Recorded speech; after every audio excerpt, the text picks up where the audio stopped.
Hi everyone, welcome back to my channel, Fitra Healing. My channel is about educating and empowering people about depression and mental health and anxiety. I offer counselling, life coaching and creatrix. So in this video, I'm going to talk a little bit about depression. So depression is a condition that affects your physical, mental and emotional health. Some of the physical symptoms include feeling tired all the time, feeling run down, not having any motivation to go about your daily activities. You might also experience muscular aches and pains, sleep disturbance, also a lack of appetite or increase in appetite. Other things you may experience is headaches, stomach pains, aches and pains around your body. These are all signs of depression. It may not be that you're going to experience all of these signs, you may experience some of them. Let's talk a little bit about the feelings that you can experience with depression.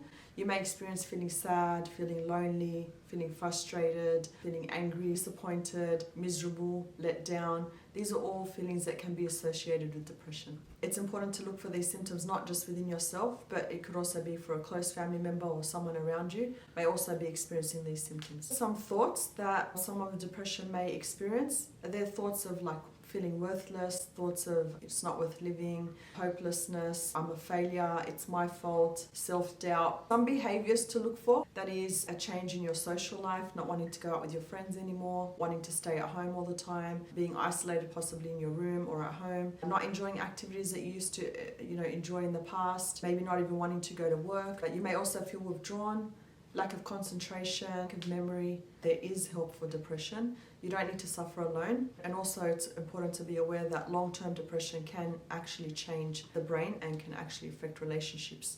So help is available. Feel free to reach out. We're going to go into the causes of depression. Depression is very, very complex and there are many contributing factors. Some of those contributing factors could be family history. So if anyone in your family suffers from depression, then you could potentially be more prone to depression. Another contributing factor could be personality types. And in that I mean, if you're prone to perfectionism, if you have low self-esteem, if you worry a lot, and if you're self-critical or highly critical of yourself.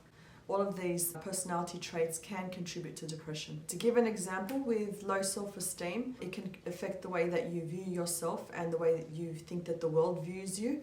So you may feel that you're not pretty, you're not smart, you're not educated, you're not capable, and this can potentially over the long term cause you to feel depressed. Some long-term effects of somebody who has low self-esteem could potentially be settling for less, and that could be in relation to settling for a partner that's not really suitable for you, settling for a job that's not really your dream job, settling for other things in life that you could potentially reach, but because of your self-worth you feel that you're not worthy of something better or bigger. I actually see that with a lot of my clients, that they may not even recognize that it's a self-worth issue. It could potentially be issues with the spouse or issues at work, and through our work together we're able to identify that it is actually a self-worth issue.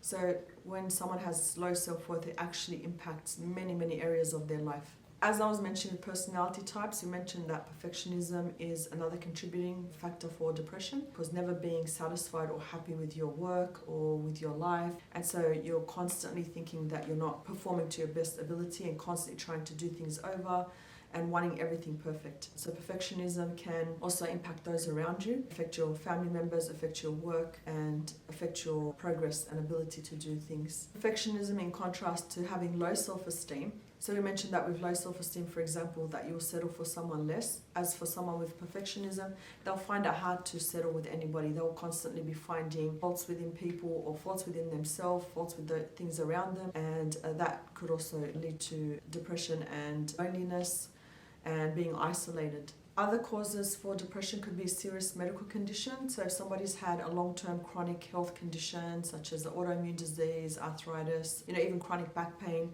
they can all contribute to depression, especially considering it's over the long term and it's affected their ability to be able to be mobile, move around and do the things that they normally do. You can overcome it and learn to accept the situation that you're in, learn to manage the situation that you're in. Another contributing factor for depression could be spirituality. Quite common in the Muslim community, as soon as someone says that they have depression, they're straight away told that could be jinn related or their iman is low, they're not on a spiritual high, they need to work on their spirituality. Although spirituality can affect depression, it's not fair or just to label people with having low iman if they have depression. It is very complex and it could just be part of a contributing factor. It's also important to note that low iman could potentially be caused by the fact that someone is going through depression and they're feeling low, not having much motivation, and this can potentially affect their iman as well. So it wouldn't be fair and right to say that low iman causes depression. Rather, we can also say that depression can cause low iman. And they actually go hand in hand. And my approach when I see clients is, because depression is so complex, it's really important to have a multifactorial approach to it. And it's really important, if you want to recover from depression and overcome depression, that we do look at a holistic approach and we look at all avenues that can help to overcome and treat depression. Research has actually shown that one of the causes of depression could be ongoing difficulties.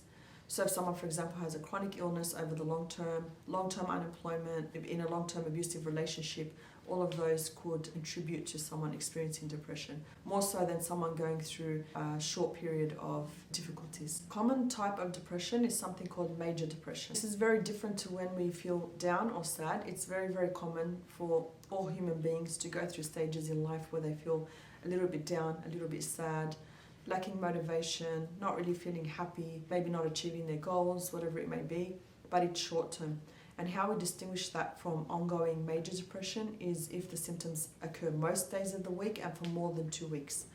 So it's really important to distinguish between feeling down and having major depression, because they're not the same thing. It's okay to seek help even if you're just feeling down. It's actually very therapeutic just to be able to see a counsellor or a life coach and be able just to talk about your problems, because knowing that someone's understanding what you're saying and hearing what you have to say, studies have shown that it helps to lift your spirits up and make you feel better because you feel connected with somebody else. The longer you stay in a depressive state, the harder it is to overcome. I'd like to address the issue of stigmas related to depression, especially within the Muslim community. A lot of people actually won't seek help because of the stigmas that are attached. They're labelled as having low iman, being possessed, being crazy. So a lot of the times you may be advised not to seek help and not to go to speak to somebody, but it's actually sunnah of the Prophet ﷺ to seek advice. It's recommended in Islam to seek advice from people. So as I mentioned earlier, depression is very, very complex. And if you only take one approach, you may not actually get the desired result. So I always encourage my clients to seek the spiritual path, as long as it's within the boundaries of Islam, meaning, continuing to do their adhkar every morning and every evening, staying connected with the Quran, staying connected with their prayers, turning to Allah subhanahu wa ta'ala, because ultimately it is only Allah subhanahu wa ta'ala who can provide the cure and the shifa. But at the same time, there's no harm in seeking help with a professional counsellor. Another common form of depression that I see a lot with my clients is postnatal depression. So postnatal depression normally occurs within the first year of giving birth. I do see a lot of women that have postnatal depression, and I have to commend those women for actually seeking help. Because if you have postnatal depression, it can actually have long-term lasting effects with the relationship between your child and yourself. So help is available, and the reason it can have that long-lasting impact is because it's really important for the child to feel a strong sense of attachment with their mother in the first year of giving birth. And sometimes it's not within the mother's control. When she has postnatal depression, she feels that she has no control over the way that she's feeling and what she's going through. And it's really important to be able to acknowledge that it isn't the mother's fault, and it's something that's beyond her control, because it's multifactorial, meaning that it can be related to hormones, it can be related to family history of postnatal depression, it could also be related to medications that someone could be on. Even postnatal depression could also be related to attachment styles, meaning the kind of attachment that the mother had with her own mother. So all of these things are all contributing factors. It's important that if you are watching this video or that you do suffer from postnatal depression, to seek the help in order to be able to connect with your child and have a long-lasting, healthy, stable relationship. Some people actually have been in a depressive state for a long time. It starts to become normal for them and they get used to that depressive state. And also sometimes they believe that help isn't available, nothing's going to help me, I can't get better. I want you to know that help is available and that you can get better. Alhamdulillah, many of my clients have had really good results, at least being able to change certain aspects of their life, change the way that they think, change their mood. And so help is available, and it's important to seek that help, because you don't need to stay the way that you are. You have the ability to live happy. Look at your depression as a period in your life where you're feeling down, not being able to control your emotions, but it doesn't mean that you need to stay that way. you do have things to look forward to. And if we can shift that mindset, and if we can shift the way that you're thinking about life, then this can ultimately affect your mood, motivation, and the way that you're feeling. This is something I haven't actually discussed openly before, but I also suffered with postnatal depression. It was with my first child. She's now 17. Going back 17 years ago, I didn't feel that the help that I needed was available. It probably was, but again, this was a belief that I had. I felt that no one could help me. It really was a miserable time in my life. And this is why I'm so passionate about helping women, because I understand what it feels like. And I honestly understand it's very, very difficult to take that first step. It takes a lot of courage, it takes a lot of motivation, willpower to take that first step. Alhamdulillah, praise be to Allah, that the women that have come to see me, taken that first step, have been able to move on from where they were and see improvement in their life. So once again, I offer counselling. And with counselling, it really helps a person to be able to deal with their past trauma, because you are only who you are today because of everything that you've been through in life. I have some clients that come in, and as soon as I ask about their childhood, they're surprised. I'm coming to you today because I'm feeling angry, or I feel frustrated, or I'm not connecting with my child, or whatever the situation may be. They're quite surprised to learn what they've been through in their childhood or their teenage years could have a really strong impact on the way that they're behaving today. So with counselling, we're able to make these connections. The way I like to describe counselling is like, those 1,000-piece puzzles.